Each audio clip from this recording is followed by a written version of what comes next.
and the state wanted to formalize time. And this is where the Magna Carta comes in 1215, where it was made official. You know, they made this whole idea of clocking in and clocking out and workers working to rule to a set period of time. Now, you can do your own history and look into how the Magna Carta, if you don't believe what I'm saying, you can do your own research and just look at the Magna Carta 1215, and then you can read all the stuff you need to know to get up to date with that. It was just easier for the landowners, for the business world to monetize labor. And that's it. They can quantify the selling of human energy. You know, what you're going to be compensated in return for devoting your time and energy for their purposes at the end of the day. It was for their benefit. And that's the key thing you need to understand. It has nothing to do with God. It's purely man's manipulation of the resources that we have, including your energy. And that's it.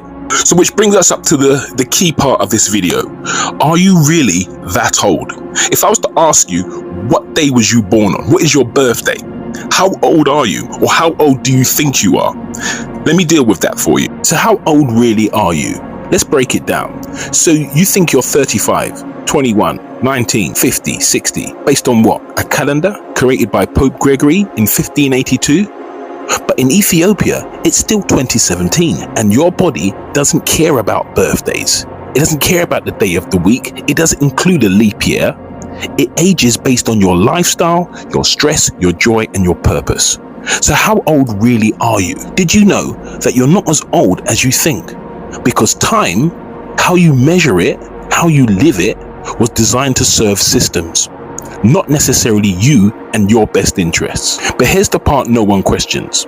The Bible says God created the heavens and earth in 6 days, and then on the seventh day, he rested. Sounds simple, right? But think about it. Genesis says light was created on day 1, but the sun and the moon didn't appear until day 4. So what was day 1, day 2, and day 3 measured in? There were no clocks, there were no sunrise, there was no ticking seconds, just divine energy and pure creation. So how can we say God operated on a 24-hour clock when time as we know it didn't even exist yet? If God is eternal, infinite, and not bound by physical laws, then he doesn't need the days or the hours. But over time, it became literal, and religious institutions used it to standardize time and give it divine authority.